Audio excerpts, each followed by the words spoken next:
조선 야담관에 오신 것을 환영합니다. 구독과 좋아요 부탁드립니다. 그럼 오늘의 이야기를 시작하겠습니다. 때에는 조선 중엽 한양도성에서 조금 벗어난 곳에 송대감 댁이 자리하고 있었습니다. 인심 좋기로 소문난 명문가였지요. 송대감은 성품이 대나무처럼 곱고 백성을 사랑하는 마음이 깊어 흉년이 들면 곡간을 열어 굶주린 이들을 먹이곤 하였습니다. 그 댁에는 여러 하인이 있었는데 그 중 유독 눈에 띄는 사내가 하나 있었으니 이름은 덕구라 불렸습니다. 덩치는 산만하고 힘은 장사였으나 안타깝게도 태어날 때부터 말 한마디 못하는 벙어리였습니다. 행동은 어찌나 굼뜨고 어수룩한지 마당을 쓸라치면 빗자루를 떨어뜨리기 일쑤요. 장작을 패라 하면 도끼 자루를 놓쳐 제 발등을 찍을 뻔한 적도 한두 번이 아니었지요. 허나 새벽 홀로 장작을 팰 때면 그 도끼질이 묘하게 달라졌습니다. 간결하고 군더더기 없는 마치 칼을 휘두르는 무사처럼 서늘한 손놀림이었지요. 아무도 보는 눈이 없을 때만 살짝 드러나는 그 진짜 몸놀림을 아무도 눈치채지 못하였습니다. 덕구에게 유일하게 마음을 주는 이가 있었으니 바로 5살 배기 도련님이었습니다. 어린 도련은 덕구의 넓은 등을 세상에서 가장 안전한 곳으로 여겨 아장아장 걸어와 덕구의 등 뒤에 숨어 숨바꼭질을 즐겼습니다. 그러면 덕구는 투박하고 거친 손으로 아이가 넘어질까 조심스레 받아주며 소리 없는 미소를 지어 보이곤 하였답니다. 그러던 어느 늦가을 밤이었습니다. 하늘에는 먹구름이 잔뜩 끼어 달빛조차 자취를 감춘 캄캄한 밤, 송대감 댁의 평화는 산산조각나고 말았습니다. 천지를 뒤흔드는 고함 소리와 함께 수십 명의 관군이 횃불을 들고 들이닥쳤습니다. 억울한 누명을 쓴 송대감을 잡으러 온 것이었지요. 관군들은 저항하는 하인들을 무자비하게 베어 넘겼고 곳곳에 불을 질렀습니다. 사람들은 혼비백산하여 담을 넘고 개구멍으로 기어나갔습니다. 모두가 밖으로 도망칠 때 오히려 불길이 치솟는 안쪽으로 뛰어드는 그림자가 하나 있었습니다. 바로 덕구였습니다. 날아오는 화살을 고개만 까딱하여 피하고 무너져 내리는 석가래를 맨손으로 쳐내며 사랑채를 향해 달렸지요. 피를 토하며 쓰러진 송대감이 보였습니다. 대감은 품 안에서 붉은 산호로 만든 놀이개를 꺼내 덕구의 손에 쥐어 주었습니다. 대감의 피가 묻어 더욱 붉게 빛나는 그 놀이개는 마치 핏빛 눈물처럼 보였습니다. 도연이를 살려다오. 내 마지막 부탁이다. 대감의 손이 힘없이 툭 떨어졌습니다. 덕구는 입술을 깨물었습니다. 잇몸에서 피가 배어나올 정도로 세게 깨물었지요. 슬퍼할 겨를이 없었습니다. 덕구는 송대감을 향해 짧고 깊은 절을 올리고 다시 불길 속을 뚫고 안채로 달렸습니다. 안채 역시 상황은 위급하였습니다. 텅 빈 방 구석 장롱 속에 어린 도연이 웅크리고 있었습니다. 아이는 연기를 마셔 콜록거리며 울고 있었지요. 덕구는 와락 아이를 끌어안았습니다. 그 크고 투박한 품에 안기자 도연은 본능적으로 울음을 그치고 덕구의 옷자락을 잡았습니다. 덕구는 방바닥에 있던 두꺼운 이불을 펼쳐 도연을 감싸고 끈으로 단단히 묶어 자신의 등에 업었습니다. 아이의 온기가 등 뒤로 전해지자 덕구의 심장이 세차게 뛰기 시작하였습니다. 반드시 살린다. 내 목숨을 바쳐서라도 이 아이만은 살린다.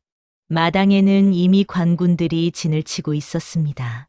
도연을 업은 채라 몸을 쓰기가 쉽지 않은 상황. 관군이 창을 겨누며 달려들었습니다. 허나 덕구의 몸이 기아리만큼 유연하게 비틀렸습니다. 허공을 가르는 창날을 피함과 동시에 덕구의 발이 관군의 명치를 정확하게 가격하였습니다. 그 몸놀림은 마치 춤을 추듯 날렵하고 곰처럼 묵직하였습니다. 덕구는 마당 한 구석 장독대를 밟고 솟구쳐 올라 아이를 업은 채 단숨에 담장을 뛰어넘었습니다. 뒤도 돌아보지 않고 산을 향해 달리는 덕구. 아이가 칭얼거리자 달리면서도 손을 뒤로 뻗어 도연의 등을 토닥였습니다. 말은 할 수 없어도 그 손길만은 아이에게 닿기를 간절히 바라면서 숨이 턱끝까지 차오를 때쯤 덕구는 산 중턱 바위 뒤에 몸을 숨겼습니다. 아래를 내려다보니 송대감 댁은 거대한 불덩어리가 되어 활활 타오르고 있었습니다. 기와 지붕이 무너져 내리는 소리가 산까지 들려왔지요. 도의원이 이불 틈으로 고개를 내밀어 그 광경을 보려 하였습니다. 덕구는 황급히 크고 거친 손바닥으로 도연의 눈을 가렸습니다. 어린 마음에 지옥으로 남을 그 참상을 보여주고 싶지 않았던 것입니다. 도연의 뜨거운 눈물이 덕구의 손을 적셨습니다. 겨울바람이 매섭게 불어오는 그 자리에서 덕구는 마음속으로 깊은 맹세를 올렸습니다. 대감마님, 이 아이가 장성하여 억울함을 풀 때까지 제 몸이 그림자가 되어 지키겠습니다. 그 순간 덕구의 눈빛이 달라졌습니다. 어수룩한 벙어리 머슴의 눈이 아닌 수많은 전장을 누빈 맹수의 눈빛이 어둠 속에서 번뜩였습니다. 땀에 젖은 등골이 서늘하게 식어갔지만 아이를 업은 등만은 뜨거웠습니다. 덕구는 도연을 고쳐 업었습니다. 가진 것이라고는 입고 있는 누더기 옷 한 벌과 품속에 숨긴 붉은 산호 놀이개, 그리고 등 뒤에 어린 생명뿐. 갈 길은 멀고 밤은 깊었습니다. 차가운 눈발이 하나둘 날리기 시작하였습니다. 덕구는 산짐승처럼 낮은 자세로 어둠 속으로 스며들어 남쪽을 향해 발걸음을 옮겼습니다. 밤새 내린 눈은 발목까지 차올랐고 살을 내는 칼바람은 두 사람의 얇은 옷깃을 사정없이 파고들었습니다. 덕구는 자신이 입고 있던 솜 저고리를 벗어 도연을 감쌌습니다.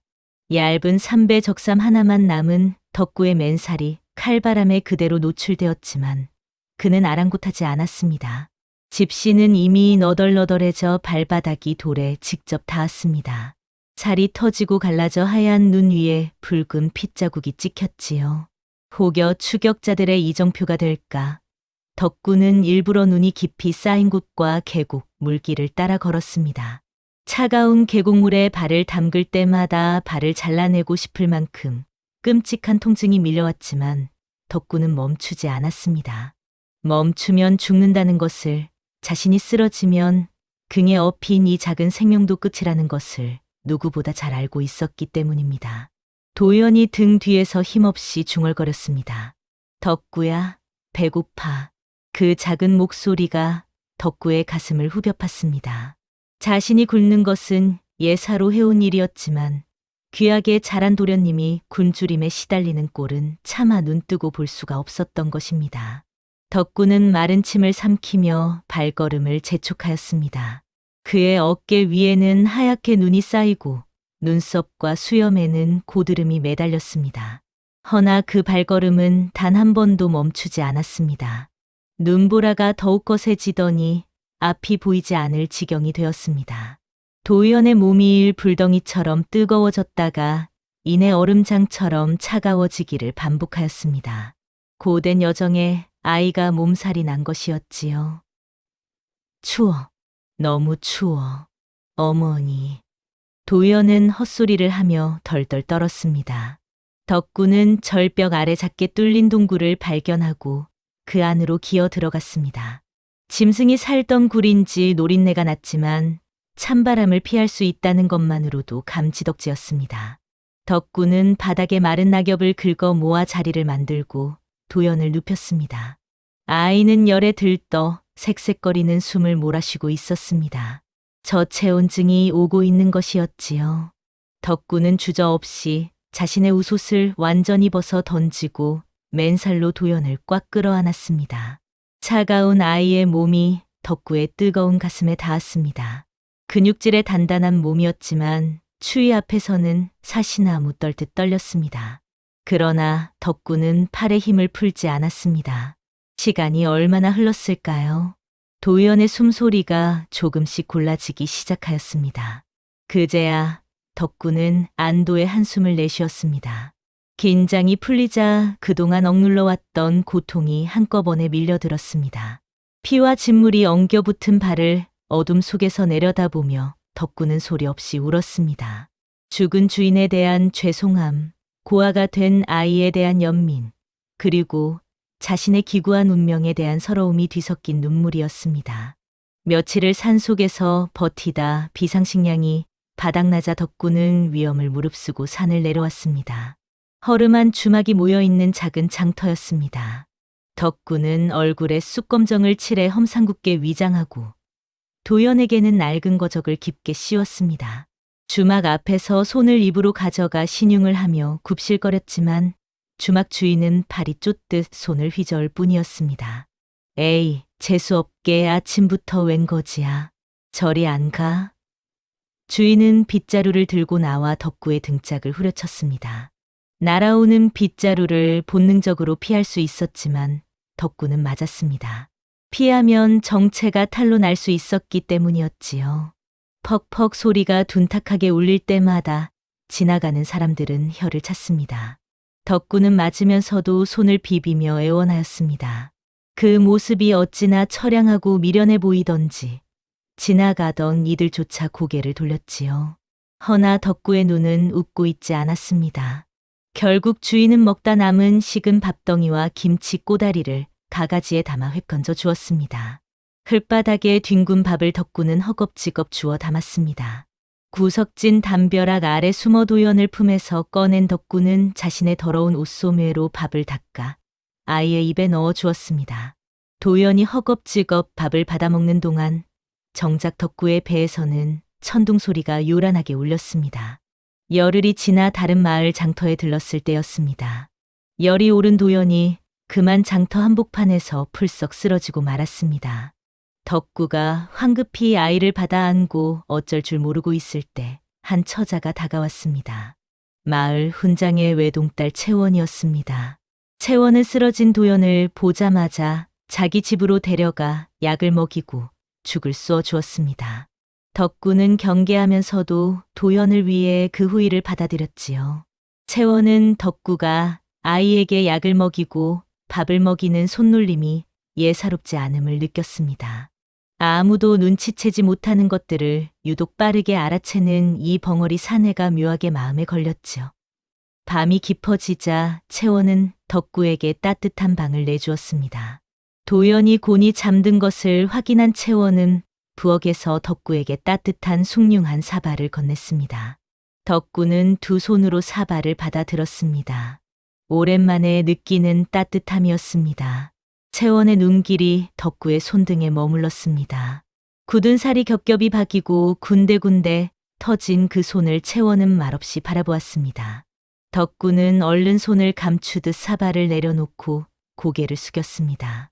다음 날 새벽 채원이 눈을 떴을 때 덕구와 도연은 이미 떠나고 없었습니다. 마당에는 밤새 폐허 가득 쌓인 장작더미만이 남아 있었지요. 채원은 그 장작더미 앞에 한참을 서 있었습니다. 깊은 산골 폐가의 털을 잡은 덕구와 도연. 덕구는 벙어리 숫쟁이로 신분을 감추고 살아갔습니다. 얼굴은 늘 숯검정으로 새카맣고 손바닥은 나무 껍질처럼 굳어만 갔습니다. 가마 앞 지옥 같은 열기 속에서도 덕구는 쉬지 않았습니다. 잘 구운 숯을 팔아 쌀을 사고 자신은 짠지 하나로 끼니를 때우면서도 도연에게는 하얀 쌀밥에 고깃국을 먹였지요. 자신의 옷은 기워 입다 못해 누더기가 되어도 도연에게는 늘 깨끗한 도포를 입혔습니다. 어느 날 밤이었습니다. 달빛이 유난히 밝은 밤, 마당에 쭈그리고 앉은 덕구가 나뭇가지로 땅바닥에 무언가를 쓰고 있었습니다. 그냥 낙서가 아니었습니다. 덕구의 손놀림은 마치 붓을 쥐고 화선지 위를 노니는 선비처럼 유려하고 거침이 없었지요. 달빛 아래 드러난 흙바닥에는 놀라운 글씨가 적혀 있었습니다. 1편단심 2편단신. 한 조각 붉은 마음, 변치 않는 충성심을 뜻하는 그 글자였습니다. 그 필체는 서당 훈장의 것보다 훨씬 힘있고 깊이가 넘쳤습니다. 어느새 10살이 된 도연이 목이 말라 방문을 열고 나오다 그 장면을 목격하였습니다. 아이는 숨을 턱 멈췄습니다. 인기척을 느낀 덕구가 황급히 손바닥으로 흙바닥을 문질러 글씨를 지워버렸습니다. 그리고는 나뭇가지를 멀리 던지고 바보처럼 해웃으며 머리를 긁적였습니다. 도연은 방으로 돌아왔지만 심장이 쿵쿵 뛰어 잠을 이룰 수가 없었습니다. 덕구는 마을 서당 훈장 댁 부엌 앞에 질 좋은 참숯한 가마를 갖다 놓으며 도연의 교육을 부탁하였습니다. 말 한마디 못하는 벙어리 숫쟁이의 정성에 훈장은 감동하여 도연을 제자로 받아들였지요. 도연이 서당마루에 앉아 글을 읽는 소리가 들려오면 덕구는 담벼락 너머에 쭈그리고 앉아 그 소리를 엿들었습니다. 하늘천, 따지, 거물현, 누루황. 낭낭하게 울려 퍼지는 도연의 글 읽는 소리는 덕구에게 세상 그 어떤 음악보다 아름답게 들렸습니다. 그 소리를 듣고 있노라면 가마 앞에서 흘린 땀방울도 무거운 지게에 짓눌린 어깨에 통증부 씻은 듯이 사라지는 것만 같았지요. 덕구는 담벼락에 기대어 눈을 감고 옛 주인 송대감의 얼굴을 떠올렸습니다. 대감마님 들리십니까? 도련님 목소리가 이리도 씩씩합니다. 훗날 채원도 이 서당에 드나들며 도연과 다시 만났습니다. 총명하고 의로운 도연에게 점차 마음이 기우는 채원이었지만 그 마음을 내색할 수 없는 신분의 간극이 둘 사이에 놓여 있었습니다. 채원은 도연의 곁에서 늘 한 발짝 물러서 있었지요. 그러면서도 덕구를 볼 때마다 그 눈빛에 담긴 무언가를 혼자 되새기곤 하였습니다. 저 사내는 과연 누구인가? 채원의 의문은 날이 갈수록 깊어만 갔습니다. 계절이 몇 번이나 바뀌어 도연이 15살이 되던 해였습니다. 어느 장날 덕구는 도연과 함께 숯을 팔기 위해 장터에 나갔습니다.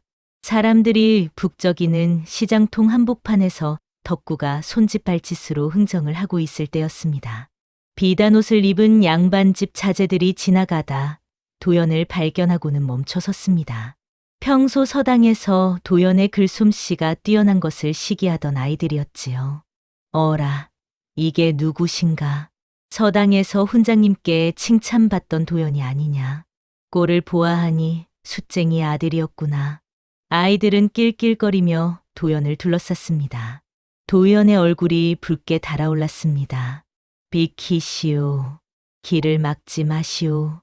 도연이 애써 침착하게 말하였지만 아이들은 더욱 기세등등하게 달려들었습니다.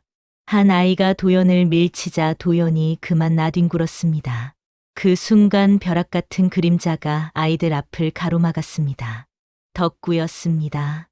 덕구는 넘어진 도연을 일으켜 세우고 자신의 등 뒤로 숨겼습니다. 마음만 먹으면 손가락 하나로 저 아이들을 제압할 수 있었지만 그는 반격하지 않았습니다. 아이들의 발길질이 덕구의 정강이와 허벅지를 가격하였습니다. 덕구는 꿈쩍도 하지 않았습니다. 주먹 쥔 손만이 부들부들 떨렸습니다. 무력한 척 연기해야 하는 비참함 때문이었지요. 우리 아버지에게 손대지 마시오. 도연이 뛰쳐나와 덕구를 감싸 안으며 소리쳤습니다. 아버지라는 말에 덕구의 가슴이 찌릿하게 저렸습니다. 그날 밤 덕구가 잠든 것을 확인한 도연은 살금살금 일어나 덕구의 낡은 보찜을 뒤졌습니다. 평소 덕구가 절대 손대지 못하게 하던 그 보찜이었습니다. 낡은 옷가지들 사이에서 작은 꾸러미가 나왔습니다. 떨리는 손으로 꾸러미를 풀어보니 그 안에는 달고 다른 붓한 자루와 말라비틀어진 먹 조각이 들어 있었습니다. 숫쟁이의 보찜에 어울리지 않는 선비의 물건이었지요. 붓대에는 희미하게 강장이라는 글자가 새겨져 있었습니다. 도연은 그것을 쥐고 멍하니 앉아 있었습니다. 낮에 장터에서 자신을 보호하기 위해 비굴하게 매를 맞던 덕구의 모습과 달빛 아래 깊이 있게 글씨를 쓰던 덕구의 모습이 겹쳐졌습니다. 다음 날 도연은 채원을 찾아갔습니다. 채원은 이미 오래전부터 덕구에게서 이상한 기운을 느껴오던 터였습니다. 둘은 냇가 버드나무 아래 나란히 앉아 머리를 맞댔습니다. 채원 낭자, 우리 아저씨가 숨기는 것이 있는 것 같소. 채원은 잠시 생각하다가 조용히 말하였습니다. 저도 느꼈습니다. 그분의 눈빛은 보통 사내의 것이 아니에요. 어스름한 저녁 햇살이 냇물 위에 부서지는 가운데 채원의 눈빛이 도연을 향해 점점 깊어지는 것을 도연은 모른 척하였습니다. 마음속에 싹트는 무언가를 애써 외면하면서 도연이 한양으로 과거를 보러 떠나기 며칠 전이었습니다. 채원이 도연을 냇가로 불러냈습니다. 둘만 있는 어스름한 저녁 냇가에는 찬바람이 살며시 불어왔습니다. 채원은 한동안 말없이 냇물만 바라보다가 품속에서 놀이개 하나를 꺼냈습니다. 손수 만든 것이 분명한 소박하지만 정성이 가득 담긴 놀이개였습니다. 도련님, 부디 이것을 받아주십시오.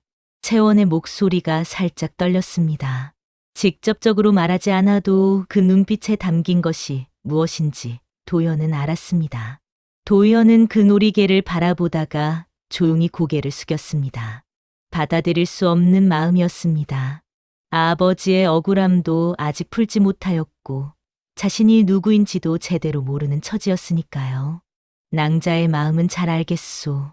허나 이 몸은 아직 아무것도 이루지 못한 처지라오. 도연의 목소리도 낮게 가라앉았습니다. 채원은 잠시 눈을 내리깔았다가 이내 미소를 지었습니다.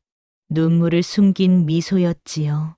그렇다면 이것은 그냥 먼 길 떠나는 이에게 드리는 노잣돈이라 생각하십시오. 도연이 떠난 뒤 채원은 냇가에 오래 서 있었습니다. 달빛이 냇물 위에 부서지고 바람이 채원의 옷자락을 살며시 흔들었습니다. 채원의 눈빛이 달빛에 젖어들었습니다. 덕구는 며칠 전부터 밤을 새워 집신을 삼고 숯을 팔아 모은 돈을 탈탈 털어 노자돈을 마련하였습니다. 떠나는 날 아침, 덕구는 도연의 옷매무새를 찬찬히 다듬어 주었습니다. 투박한 손이 도연의 옷깃을 여미고 허리끈을 단단히 묶어 주었습니다. 그 손길 하나하나의 말로 다 할 수 없는 것들이 담겨 있었습니다.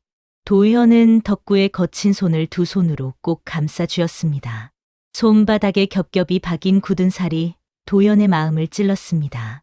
아저씨, 꼭 장원 급제하여 돌아오겠습니다. 반드시 호강시켜 드리겠습니다. 도연이 깊은 절을 올리자 덕구는 황급히 맞절을 하며 어쩔 줄 몰라 하였습니다. 도연은 뒤돌아 길을 나섰습니다. 눈길을 걸어가면서 몇 번이고 뒤를 돌아보았습니다. 그때마다 덕구는 그 자리에 망부석처럼 서서 손을 흔들고 있었습니다. 눈보라 속에서 점점 작아지는 덕구의 뒷모습은 15해 전 눈길을 헤치며 자신을 업고 달리던 그 모습과 겹쳐 보였습니다. 도연은 소매로 눈가를 훔치고는 앞을 향해 걸음을 재촉하였습니다. 한양까지는 멀고도 먼 길이었지만 등 뒤로 느껴지는 덕구의 시선이 내내 도연의 어깨를 감싸고 있는 것 같았습니다. 도연이 떠난 후 오두막은 적막하였습니다. 덕구는 도연이 쓰던 작은 책상 앞에 한참을 앉아 있었습니다. 도연이 밤새 글을 읽던 자리, 쭈그리고 앉아 새우잠을 자던 아랫목, 모든 곳에 도연과의 추억이 서려 있어 발길이 떨어지지 않았습니다. 덕구는 떨리는 손으로 붓을 들었습니다.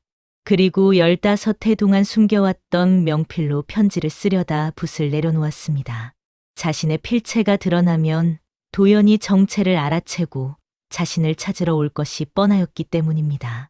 덕구는 품속 깊이 간직해 온 붉은 산호놀이개를 꺼내 책상 위에 조심스레 올려놓았습니다. 그리고 그 옆에 도연이 어릴 적 가지고 놀던 나무 인형 하나를 두었습니다.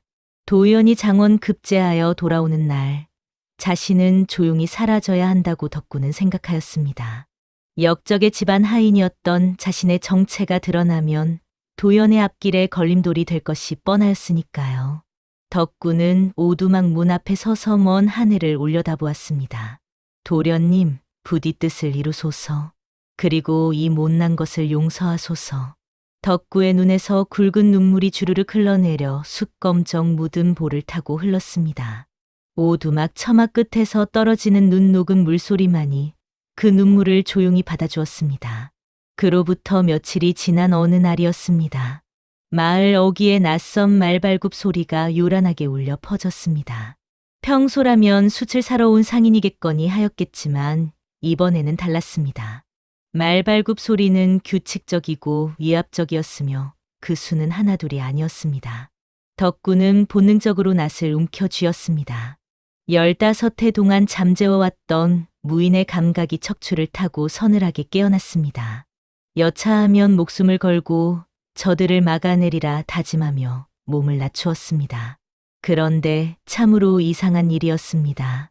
거칠게 달려온 말들이 오두막 앞에 멈춰 서자 말에서 내린 사내들은 칼을 뽑는 대신 납작 엎드려 절을 올리는 것이 아니겠습니까? 그들의 복색을 보니 관아의 전령들이었습니다. 새 임금께서 즉위하시어 억울하게 누명을 쓰고 돌아가신 충신들의 신원을 모두 복원하라 명하셨소. 그 으뜸이 바로 송대감님이시오. 덕구의 손에서 낫이 스르르 빠져 땅에 떨어졌습니다. 15해 동안 가슴속에 맺혀 있던 응어리가 단 한순간에 녹아내리는 것 같았습니다. 덕구는 그 자리에 털썩 주저앉아 땅을 치며 소리 없는 오열을 토해냈습니다. 하늘도 그 마음을 아는지 며칠 내내 퍼붓던 눈이 그치고 구름 사이로 찬란한 햇살이 비추기 시작하였습니다. 대감마님, 드디어 해가 떴습니다. 보름이 지난 어느 날 아침이었습니다. 마을이 아침부터 시끌벅적하였습니다. 꽹과리 소리가 요란하게 울려 퍼지고 동네 아이들이 신이 나서 뛰어다녔습니다. 장원급제요. 우리 마을에서 장원급제가 나왔소. 사람들의 외침 소리가 산 중턱 오두막까지 들려왔습니다. 덕구는 숯가마에 불을 떼다 말고 벌떡 일어났습니다. 심장이 쿵쾅쿵쾅 뛰어 견딜 수가 없었습니다. 멀리서 들려오는 풍악 소리가 점점 가까워지고 있었습니다. 관복을 입고 말 위에 당당히 앉은 20살 청년 도연의 얼굴은 15해 전 송대감의 젊은 시절을 빼닮아 있었습니다. 마을 사람들은 숫쟁이네 아들이 장원급제를 하였다며 기적이라 치켜 세웠지만 덕구는 알았습니다. 그것은 기적이 아니라 송대감의 핏줄이 지닌 명석함과 도연의 피나는 노력이 만들어낸 결과라는 것을요. 덕구는 숯검정 묻은 옥매무새를 다듬을 생각도 못한 채 멍하니 산 아래를 내려다보았습니다. 저 멀리 펄럭이는 깃발과 화려한 가마가 보였습니다. 허나 그 순간 덕구의 가슴 속에 서늘한 바람이 불어왔습니다. 이제 내가 떠날 때가 되었구나. 도연은 이제 역적의 자식이 아니라 명문가의 후손이자 나라의 인재가 되었습니다. 그런 도연의 곁에 숯검정 묻은 벙어리 수쟁이가 있다는 것은 흠이 될 뿐이었습니다. 도연이 곧장 산을 달려 오두막으로 향하였습니다. 허나 방 안에는 냉기만 감돌 뿐이었습니다. 책상 위에 놓인 붉은 산호 놀이개와 나무 인형만이 덩그러니 남아 주인의 부재를 알리고 있었습니다. 도연은 놀이개를 집어들고 가슴이 철렁 내려앉았습니다. 떠나셨구나. 나를 위해 또다시 희생하시려고. 도연은 미친 듯이 밖으로 뛰쳐나갔습니다. 눈 위에 찍힌 희미한 발자국이 뒷산으로 이어져 있었습니다. 아버지, 가지 마세요. 아버지. 도연은 관복 자락이 찢어지는 것도 모른 채 산기슭을 달렸습니다. 뒤따라온 이가 있었으니 바로 병조판서 오달준이었습니다. 도연을 축하하러 왔다가 이 소동에 함께 산을 오르게 된 것이었지요. 얼마나 달렸을까요? 산 중턱 고갯마루 앙상한 나뭇가지 사이로 보찜을 메고 절뚝거리며 걸어가는 사내의 뒷모습이 보였습니다. 덕구였습니다. 도연의 절규에 덕구의 발걸음이 멈칫하였습니다. 허나 그는 뒤를 돌아보지 않고 오히려 고개를 푹 숙인 채 걸음을 재촉하려 하였습니다. 저 넓은 등이 보였습니다. 15해 전 눈보라를 가르며 자신을 업고 달리던 바로 그 등이었습니다. 도연의 눈에서 뜨거운 눈물이 쏟아져 내렸습니다. 오달준 병조판서가 그 걸음걸이를 보는 순간 벼락 맞은 사람처럼 그 자리에 멈춰 섰습니다. 관군들이 달려가 덕구의 앞을 가로막았습니다. 덕구는 벙어리 흉내를 내며 길을 비켜달라 손짓하였습니다. 그때 보찜끈이 끊어지며 안에 든 물건들이 눈밭 위로 쏟아졌습니다. 낡은 옷가지 사이로 굴러나온 짧은 단검 하나. 녹이 슬고 이가 빠졌으나 검자루에는 왕실 근위대장만이 가질 수 있는 용양이 희미하게 새겨져 있었습니다. 오달준이 눈밭에 무릎을 꿇었습니다. 장군님, 살아 계셨군요. 이 못난 부하가 장군님을 몰라 뵙고. 오달준의 통곡 소리가 산골짜기에 울려 퍼졌습니다. 모든 시선이 덕구에게 쏠렸습니다. 덕구는 더 이상 숨길 수 없음을 깨달았습니다. 그는 깊은 한숨을 내쉬었습니다. 15회를 억눌러 온 고단한 삶의 무게가 담긴 한숨이었습니다. 천천히 허리를 폈습니다. 구부정하던 등이 꿋꿋하게 펴지자 수쟁이의 초라함은 온데간데 없고 천하를 호령하던 장군의 기백이 뿜어져 나왔습니다. 그리고 15회 만에 처음으로 입을 열었습니다. 자네 늙었구먼. 그 목소리는 쇠소리처럼 거칠고 갈라져 있었습니다. 스스로 혀를 깨물어 말을 끄는 까닭이었지요. 도의원은 그 목소리를 듣는 순간 다리에 힘이 풀려 눈밭에 주저앉고 말았습니다. 벙어리가 아니었습니다. 아버지는 말을 할 수 있었습니다. 도의원이 무릎을 꿇고 강무석의 발에서 너덜너덜한 집신을 벗겼습니다. 드러난 발은 동상과 굳은 살로 차마 눈뜨고 볼 수 없는 고통의 역사였습니다. 도의원은 그 발에 얼굴을 묻고 통곡하였습니다. 아버지, 저 때문에 이 모진 세월을 홀로 견디셨습니까? 이 못난 자식을 용서하십시오. 강무석은 그런 도연을 내려다보며 투박하고 거친 손을 뻗어 도연의 어깨를 감싸 안았습니다. 아닙니다. 도련님이 살아주셔서, 이렇게 훌륭하게 자라주셔서 이놈은 그것으로 되었습니다. 내 인생은 지옥이 아니었습니다. 도련님이 자라는 모습을 보는 매 순간이 내게는 천국이었습니다. 도의원은 떨리는 손으로 새 비단신을 강무석의 발에 조심스레 신겨드렸습니다. 숯검정 투성이 발에 신겨진 하얀 비단신. 그것은 단순한 신발이 아니라 아들이 아버지에게 바치는 존경과 사랑의 면류관이었습니다. 그날 저녁 노을이 붉게 물드는 마루에 두 사람이 나란히 앉아 술잔을 기울였습니다. 산 아래에서는 채원이 멀리 타오르는 저녁 노을을 바라보며 조용히 미소 지었습니다. 피보다 진한 것은 서로를 위해 목숨마저 내어놓는 진심임을 이 두 사람이 세상에 증명하였습니다. 차가운 눈보라 속에서 피어난 매화처럼 그들의 이야기는 오래도록 사람들의 가슴 속에 붉고 따뜻한 향기로 남았습니다. 오늘 이야기가 마음에 드셨다면 좋아요와 구독으로 함께하여 주십시오. 여러분의 따뜻한 관심이 이 이야기를 이어가는 큰 힘이 됩니다.